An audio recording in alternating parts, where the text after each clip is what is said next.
시청자 여러분 안녕하십니까? 시청자들을 위한 YTN 옴부즈맨 프로그램 시청자의 눈입니다. 이번 주에는 지난 23일에 있었던 YTN 8월 시청자위원회 소식부터 전해드리겠습니다. 이번엔 뉴스인과 YTN 뉴스 전반에 대한 의견을 나눴습니다. 김대중 대통령 7주기 추도식 야권 총출동 보도와 관련해서 고 김대중 대통령 7주기 추도식에서 더불어민주당과 국민의당 인사들이 총집결하여 이른바 적통 경쟁을 벌였고 여당 지도부도 참석하였다고 이렇게 하였는데 두 야당의 구성인물의 특성상 김대중 대통령과 연고가 많고 여당 지도부 역시 전직 대통령에 대한 예우로 참석한 것이지 어떤 적통을 과시하거나 경쟁을 하기 위한 것은 아니라고 보여지며 실제 이런 목적을 위한 어떤 의도적 은행도 보이지 않았다고 봅니다. 뉴스의 특성상 적통 경쟁이라는 흥미있는 수식어를 사용하고 싶었겠지만 정확 진실 보도가 생명인 뉴스 보도에서 과장이라는 오해를 받을 가능성이 있는 용어는 자제되어야 한다고 생각이 됩니다. 다음으로 하늘을 나는 엉덩이 세계 최대 항공기 첫 비행 성공 보도와 관련 세계 최대 항공기로서 사람 엉덩이처럼 생겨 수직으로 이착륙하고 활주로가 필요 없으며 헬기처럼 공중에 가만히 떠 있을 수 있다고 함으로써 시청자 입장에서는 도대체 어떤 항공기인지 감이 잘 잡히지 않는 등 뉴스 전달력이 떨어졌다고 생각합니다. 항공기 제작사 소재 영국 BBC 방송에서는 헬륨 가스로 부력을 얻는 비행선 기능 60%, 일반 비행기 기능 30%의 하이브리드 항공기라고 소개해서 비행선을 상상하게 함으로써 이해를 쉽게 했는데 이런 추가 설명이 있었어야 할 것으로 봅니다. 뉴스인 일부에서 의사 출신 탈북자 유리창 청소 중 추락사 보도입니다. 이 희생자가 의사였다는 사실에 좀 더 주목하게 되는 것 같지만 사실 전체적으로 탈북자들의 재취업이 굉장히 어려운 것으로 알고 있습니다. 탈북자 직업훈련 프로그램이나 구직활동 또 취업 후에 적응 지원 이런 것들이 얼마나 체계적으로 이루어지고 있는지 언제 기회 있으면 한번 좀 다루어 주셨으면 하는 생각이 들었습니다. 말말말 코너입니다. 이 코너는 의미를 엮어내기 위한 코너 같지는 않습니다만은 이번에는 최근 탈북한 태영호의 2004년, 2014년, 2015년 발언과 노래 장면 등을 맥락 없이 내보내서 이 발언이나 행동이 하나로 이렇게 엮어지지 않는 느낌이 좀 들었습니다. 다음에 한국 남자 양궁의 새 역사를 쓴 구본찬 선수 인터뷰입니다. 처음에는 좀 시간이 길고 금메달리스트라고 너무 띄우는 거 아닌가 하는 염려가 조금 들었는데 전체를 다 보면서 편안하고 따뜻했습니다. 구본찬 선수 개인의 성공 신화만이 아니라 김우진 선수의 격려나 동료 선수들과의 우정과 지지, 또 양궁협회의 대표 선발 과정의 공정함 이런 것들을 알게 되어서 좋았습니다. 네, 태용호 영국 주재 북한 대사의 탈북 소식을 여러 개의 리포터와 앵커 브리핑 그리고 대담으로 매우 비중 있게 다뤘습니다. 빨치산을 설명하는 앵커 브리핑은 태용호의 출신이 확인 안 된 상태에서 다소 성급한 제작으로 느껴졌지만 그와 관계없이 빨치산 자손들의 북한에서의 동향을 이해하는 데 많은 도움이 됐습니다. 태용호 탈북 관련 대담은 세 개의 주제를 질문으로 잘 엮어져서 뉴스 이해에 도움이 됐습니다. 북한 핵연료 재처리 관련 스트레이트 기사 중에 두 번째 하단 자막 북 핵무기 발전의 공격 시 경보 시간 급감 자막이 이렇게 나갔는데 주어를 자막에서 밝혀줬어야 하지 않았는가 싶습니다. 첫 번째 자막의 주어가 북한이었기 때문에 미국 전문기관의 견해가 북한의 주장으로 오해될 가능성이 있었습니다. 뉴스인 2부에서 태영호 공사 관련 대담은 기획 의도를 제대로 살리지 못한 것 같습니다. 왜 금수저 엘리트가 탈북했는지, 이로 인해 북한 지도 계층이 동요할 것인지, 그리고 이번 일이 빨치산 후손들의 견제와 관련이 있는 게 아닐까 하는 세 가지 질문을 먼저 던져놓고 대담을 시작을 했습니다. 막상 대담 내용을 보면은 태영호를 마치 그 빨치산 대장이었던 태병렬의 아들 여부를 놓고 금수저 논란에다가 내용에 초점을 맞추고 있었습니다. 이어서 이번 사건이 장성택이 처형에 반대를 했던 빨치산 후손들에 대한 김정은의 견제에도 비중을 두었습니다. 따라서 질문 마지막이었던 빨치산 후손 얘기가 두 번째로 와야 했고, 지도계층의 그 동료 문제는 마지막 순서가 됐어야 맞았을 것 같습니다.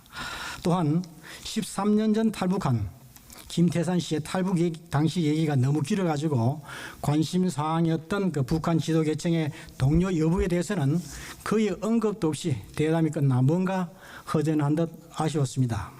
이럴 경우에는 MC가 전반적인 그 프로그램의 흐름을 파악해가지고 준비된 질문을 적절히 짚고 넘어갔어야 시청자들의 궁금증을 다소나마 풀 수 있었을 거로 생각을 합니다. 다음 뉴스인 일부에서 명문대 진학을 앞둔 태영호 공사 차남의 사진을 이름과 함께 크게 실었습니다. 통상 이번처럼 그 민감한 사안일 경우에 신변 안전 등을 고려해 관련자들의 얼굴은 모자이크 처리하는 게 관례인데 어떻게 얼굴을 공개했는지 저는 잘 모르겠습니다. 내부 의견 수렴 등 절차에 따라서 얼굴 공개를 하기로 결정했는지 그 내용을 좀 알고 싶습니다. 그 뉴스인에서 전문가 3명을 이제 초청해서 태영호 공사 탈북에 대해서 얘기했잖아요.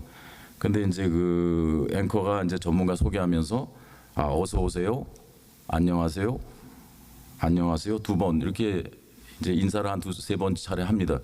근데 우리 시청자들이 이미 이분들이 와 있다는 걸 다 알고 있거든요.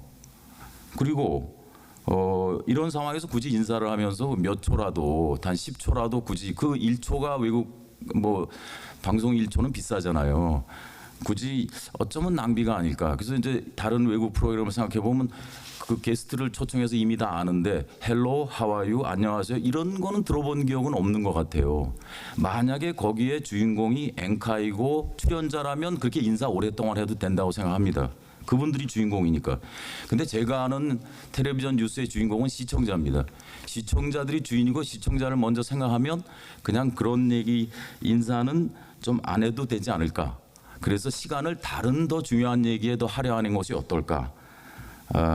뭐 사소한 것 같지만 시청자 중에는 이런 것까지도 보는 안목이라든지 생각하시는 분이 아마 있다고 생각이 됩니다. 제 주위의 얘기를 들어봐도요. 방송 시간이라는 게 굉장히 귀한 시간인데 이번 그 프로그램 중에서도 아파트에 화재가 났다라는 보도가 나갔어요. 시간을 줬는데 많은 부분들이 사건 사고는 보도해야 될 가치가 있는 거다고 말씀들을 하시는데 적어도 제가 보기로는 더 이상 고속도로에서 교통사고나 뭐 자동차 사고 일반 사소한 화재 사고 이건 뉴스로서의 가치가 별로 없는 것 같아요. 관심이 없어. 그냥 지나가고 잊어버리고 그러는 건데 그런 귀한 시간들을 좀 이렇게 모아서 조금 다른 그런 각도의 뉴스를 찾아서 보도하는 그런 기획이 필요하지 않을까 그런 생각을 해봅니다. 이제 이번 올림픽 그 중계 방송하면서 극명하게 밝혀진 대로 이제는 뉴스 공급자가 공급하는 시간에 공급한 내용으로 보는 시대가 저물어 가는 것 같아요.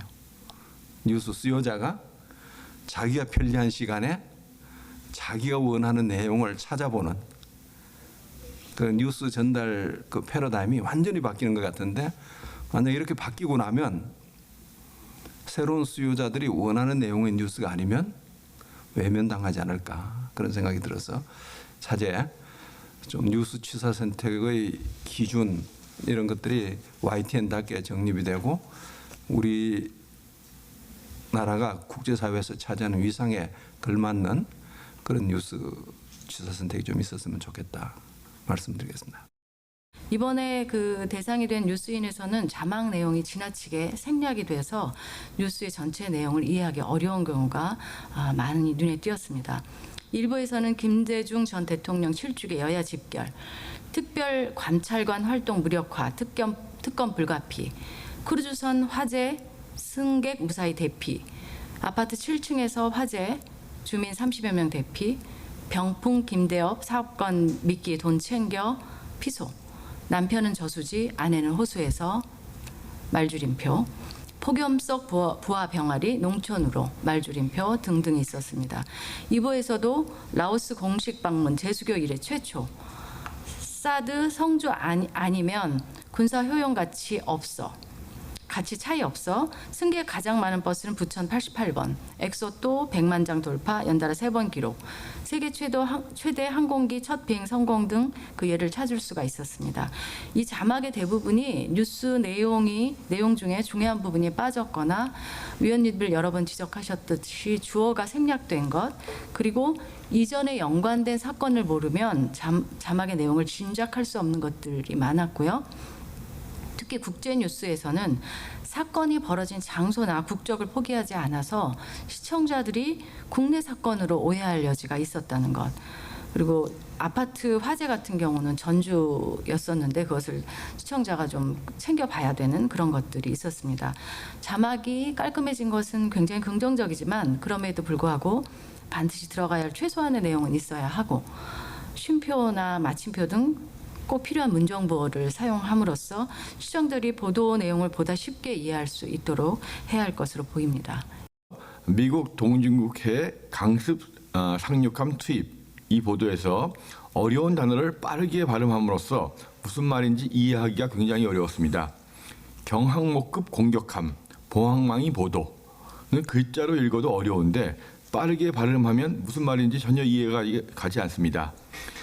제목이나 자막에는 강습 상륙함인데 경항모급 공격함이 왜 나오는지, 발음도 경항모급이 경항모급 이렇게 들리고 보항망도 제대로 들리지 않았습니다. 보항망이 제대로 들렸다고 해도 어떤 곳인지 이해하는 사람은 거의 없었을 것입니다. 예를 들어서 소형 항공모함급 상륙함을 파견하였다고 홍콩계 언론인 보항망이 보도했습니다. 이렇게 간단하게만 이야기해 주었더라도 무슨 말인지 이해가 됐을 것입니다. 발음이 어려운 단어들은 자막으로 보여주는 것이 뉴스를 이해하는 데 좀 더 도움이 됐을 것입니다. 두 번째, 14일에 보도한 그 병아리 3마리 부화 뉴스에서 그 뒷이야기를 과연 뉴스거리가 될 것인가, 이렇게 심층 취재할 필요가 있었는가 싶었습니다. 날씨가 더워서 계란이 부화했다는 것은 충분히 재미있는 뉴스로 저도 보았습니다. 그런데 여기서 관심을 갖게 했던 것은 병아리가 아니라 더운 날씨였습니다. 따라서 병아리를 시골로 옮겨서 정성스럽게 보살피고 영양식까지 먹여가면서 그중 한 마리가 아파서 걱정이다. 이건 너무 지나친 취재가 아니었나 싶습니다. 물론 일반 병아리가 아니라 오골계 병아리이긴 했지만 이것이 멸종 위기의 정도 아니고 결국 키워서 식용으로 쓸 가축인데 과연 이렇게 후속 취재까지 할 정도로 시청자들이 그 병아리에 관심을 가졌을까 모르겠습니다. 저는 그렇게 생각이 됐습니다.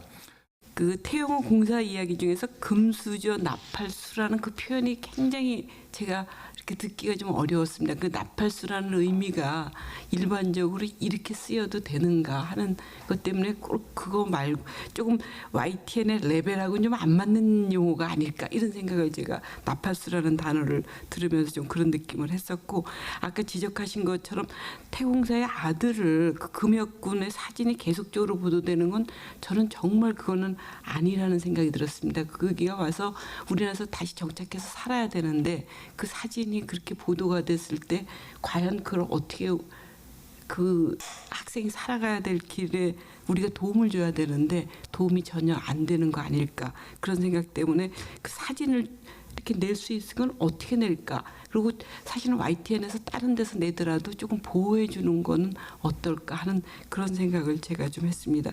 그다음에 이제 그 연결해서 아까 얘기하신 것처럼 의사 출신의 탈북자 소식을 보면서 사실은 이렇게 계속 탈북해서 오시는 분들이 많은데 이분들의 지금 현재는 어떤 어려움이 있고 어떤 도움이 필요한 거고, 그래서 한번 YTN에서 그런 거에 대한 취재를 좀 해보면 어떨까 하는 생각을 저도 같이 했었습니다. 그래서 그 조금 심층 보도가 좀 되면서 이분들한테 지금 우리 한국 사회가 해줘야 될 문제 그런 걸 조금 같이 해주면 좋겠다는 생각을 했습니다. 그래서 어제 말에서도 다시 태영호 공사 이야기가 이렇게 되는 것도 저는 조금 좀 좀 불편한 느낌이었고요. 그다음에 리오 그 구본찬 만나다 굉장히 저도 처음에는 즐겁게 얘기를 듣다가 한 20분 정도 이렇게 길어지니까 이렇게 중요하지 않은 얘기를 이렇게 길게 계속해야 될 것인가 하는 거고, 다른 금메달을 딴 선수들한테도 이렇게 똑같이 형평에 맞게 할 건가 하는 생각이 조금 들었습니다. 자막 처리와 관련해서 우선 전체로 이게 하단 주 자막 앞에 이제 뉴스인 뭐 이슈 오늘 뉴스 출발 이런 부분 이렇게 있는데 앞쪽에 표시로 이 부분이 이렇게 반짝이고 또 주기적으로 이렇게 좀 뒤집어진다 할까 이런 장면으로 나오는 것이 이게 이 시선을 좀 환기를 끌기 위해서는 뭐 바람직할지 모르지만은 한번 생각해 볼 필요가 있지 않는가. 하단 주자막은 그대로 이렇게 상당 시간 유지되는데 그 옆에 것이 뭐 좀 하니까 상당히 다소 좀 어지러울 수도 있겠다 하는 생각. 또 그 바로 밑에는 보조 자막이 스크롤로 계속 움직이고 하니까 한번 또 다른 의견도 이 부분에 있을 수 있을 것 같습니다.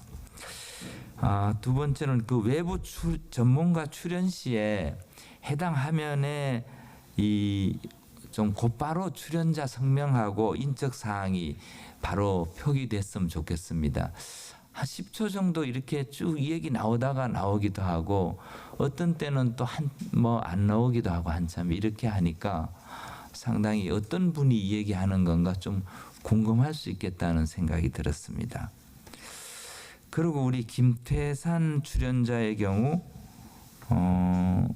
경력을 전 북한 체코 주재 북한 무역회사 사장 이렇게 표기하는데 북한이란 말을 이렇게 두 번 할 필요가 있을까? 그냥 체코 주재 북한 무역회사 사장으로 해도 되거나 아니면 북한 체코 주재 무역회사 사장으로 하든지 뭐 이렇게 또 되지 않을까 하는 생각도 들었습니다.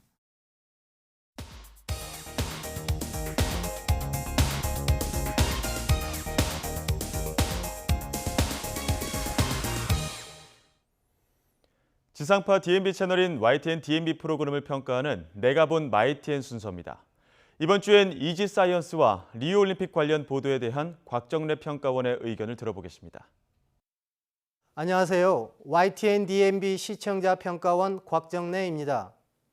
찬바람이 들면서 늦여름 더위가 물러간다는 처서가 지났음에도 불구하고 한여름 폭염이 최근까지 지속되고 있는데요. 특히 오늘날 현대사회의 도시구조와 밀집 주거 형태는 올해 여름 우리가 느끼는 체감 더위를 더 높이는 중요한 요인으로 작용하는 것 같습니다. 지난 방송된 이지사이언스의 과학을 만난 주택편은 과거부터 현대에 이르기까지 시대를 초월한 세기의 놀랍고 다양한 건축물과 자연재해를 이기는 과학적인 초현대 건축물을 다양한 방식으로 소개하고 있었습니다. 특히 우리 선조의 지혜와 기술이 집약된 한옥은 과학이다 코너에서는 자연 친화적인 설계와 건축의 진수를 새삼 느낄 수 있었습니다. 오늘날 대부분의 현대 건축물은 과학적인 원리와 기술을 접목해 신미성과 기능성을 고려한 건축물의 효율성을 극대화하는 방식으로 이루어지고 있었는데요. 이번 이지사이언스에서 소개된 시대를 초월한 세계의 건축물 코너를 통해 과학기술의 힘으로 얼마나 위대한 건축물을 탄생하게 하는지 잘 알 수 있었습니다.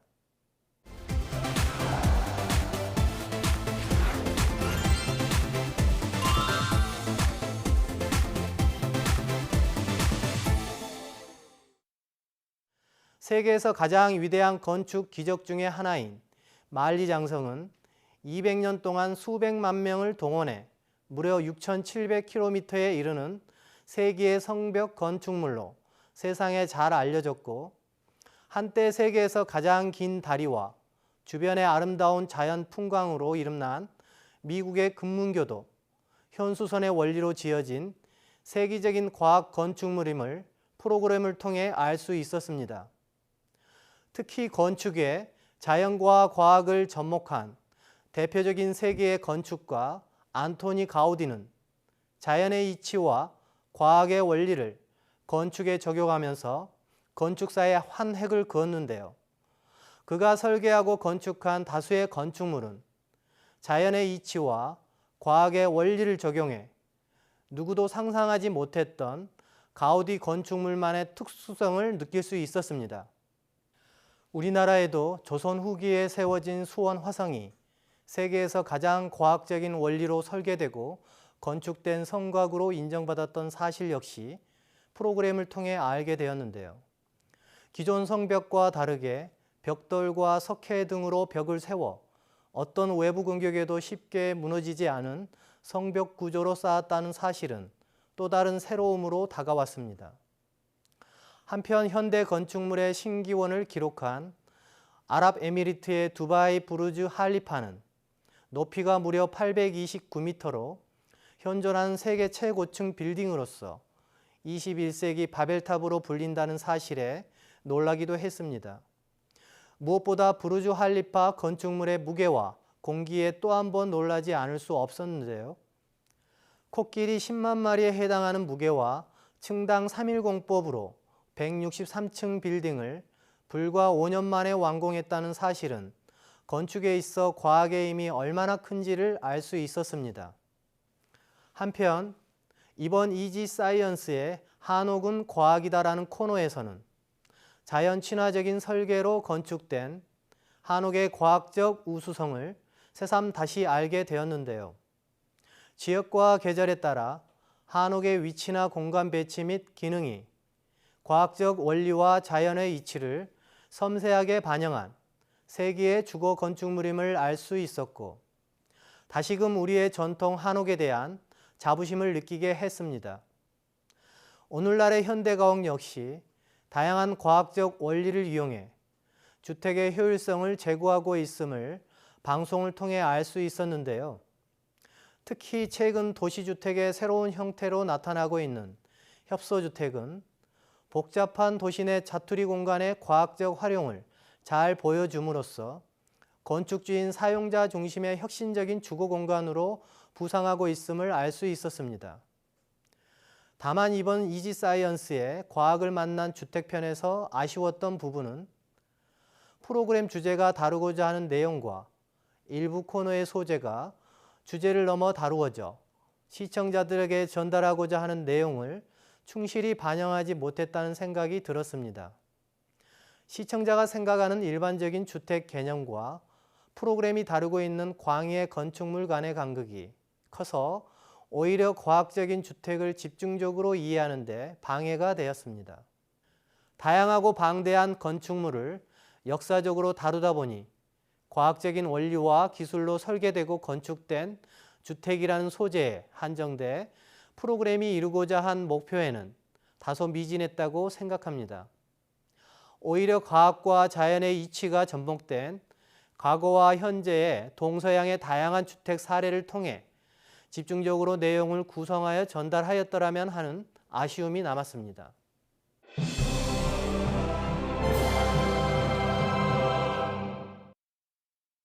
브라질에서 개최된 2016 리우 올림픽이 치안 문제와 지카 바이러스 문제, 경기장 문제 등 많은 어려운 문제를 뒤로하고 지난 22일에 성공적으로 마무리했습니다. 특히 이번 리우 올림픽에서 우리나라는 종합순위 8위라는 성적으로 경기 내용을 떠나 선전한 결과를 보여주었는데요. 지난 17일간 지구 반대편에서 벌어진 지구촌 최대 축제인 올림픽 기간에 수많은 각본 없는 드라마로 밤잠을 설치면서 시청자로서 많은 감동을 받았습니다. 이번 올림픽 기간 동안 수많은 미디어를 통해 국내외 시청자들에게 실시간으로 가슴 벅찬 감동과 좌절의 순간을 전달하면서 지구촌의 모든 눈과 귀를 리우로 모았는데요. 대회를 마치고 여러 매체에서 다가오는 2018 평창 동계 올림픽과 연계하여 리우 올림픽에 대한 다양한 평가와 함께 메달 획득을 한 국내 선수들의 집중 조명과 인터뷰가 줄을 잇고 있는 것을 볼 수 있었습니다. 리우 올림픽이 브라질의 어려운 재정과 대내 환경의 여건 속에서 저비용 고효율 올림픽의 새로운 전형을 보여주었다는 언론 매체의 긍정적인 평가가 다가오는 2018 평창 동계올림픽에 시사하는 바가 크다는 점을 잘 전달하고 있었는데요. 이번 언론 보도의 평가대로 얼마 남지 않은 2018 평창 동계올림픽이 남은 준비 기관에 외형과 규모에 치우치지 않고 내용을 창의적으로 채우는 실속 있는 대회로 준비되길 기대해 봅니다. 각본 없는 드라마는 매 올림픽마다 시청자의 가슴을 울리고 환희로 벅차게 하였는데요.